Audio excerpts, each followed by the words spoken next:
was only a month old. I had a baby of a month old, and it was coming to 3 in the morning, so I had to come out of the house, and we ran into the bushes to hide. We had to look for where to hide, and we hid. My name is Jane Ekayu. I work for Children of Peace Uganda. I am the executive director. I personally worked during the peak time of the LRA in a rehabilitation center, the Ekayu Rehabilitation Center. So when the center closed down in 2006, we were asking ourselves, so what then becomes of these children and the youth, and especially the child mothers?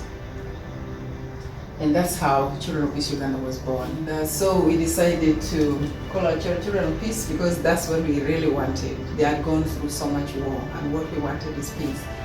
So we decided we will call it peace, we will sing about it, we will dance, we will talk about it till we get what we want, and we want peace. First I was a teacher, I have a teaching background, and it was that time in the early 2000s or when northern Uganda was at the peak of the LRA war.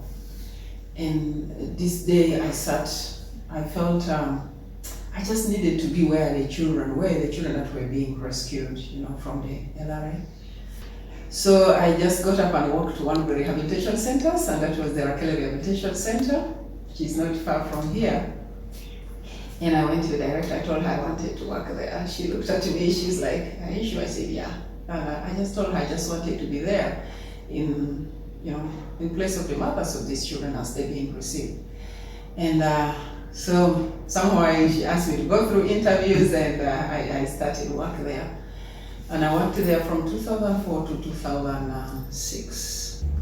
I asked myself, what can I do to help the young girls that have been rescued from captivity, especially those who were given out as sex slaves and returned with the children? Because when the children are abducted, all of them first go through the militarization, they go through the physical torture, the long distance walking, with the heavy loads. So it impacts on a person and a child, the physical person, the emotional person, the spiritual person. The whole person is affected. It is horrible.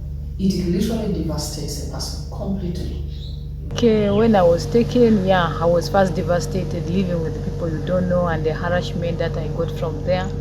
I was given to be a woman of a man that you have not loved, that you've never decided that you can have him as your husband, but you were forced to have him. But I underwent a lot of trauma. People could call me names. You are a corny, you are a rebel, you are what. Other people don't even want to associate with you. Even my own personal people, like my own brothers, people looked at me as an outcast. One time even I thought of maybe I could just die and let me go, because I don't see a friend, I don't see someone.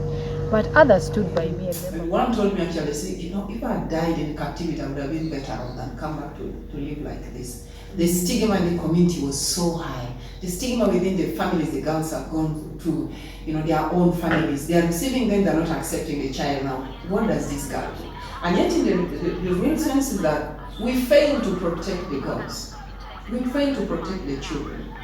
As families, maybe we didn't have the capacity as a community, as a country, as the continent of Africa, and then the international community. We told myself I must do something, even if it meant helping one girl, to realize their potential. I would be satisfied as a person that I've been able to do something that has helped another person, And that's how I started. Because what we emphasize most is to bring them to a point where they're able to express what they were subjected to. Because once they're able to express, because that's where healing begins, because they are beginning to vocalize it, either in writing or in songs or in plays or in music. Because in the African culture, in Uganda, music usually comes first in everything. We helped her to go through school. She did accounting and finance, and then eventually she began to work with me.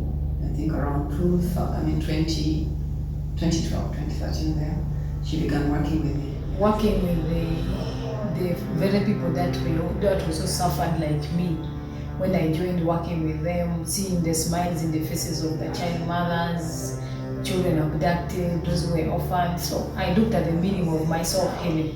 Even if I underwent rehabilitation and counseling, but when I started working with these people, their lives changing was what gave me the strong healing in my life. And it has made me forget much about what happened to me in the bush.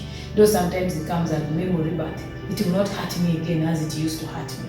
Because I see like there is a meaning for life. So this is home. I have a son who does art. He teaches them to make bracelets, and some of them are able to make their small monies from it. So he really loves the art. He was talking about the girls that we work with, the former child soldiers. He says, there's been so much crying, but then there should be a shed of the tears, for bitterness and bringing the tears of joy. And that's why there's different colors come in. At school, I'm the president of the debating club. The situation has definitely been aggravated by the COVID situation, where funding sources have really diminished. But I'm believing that if we work together as women, organizations, those ones with the different opportunities and networks, helping the women in the grassroots to grow.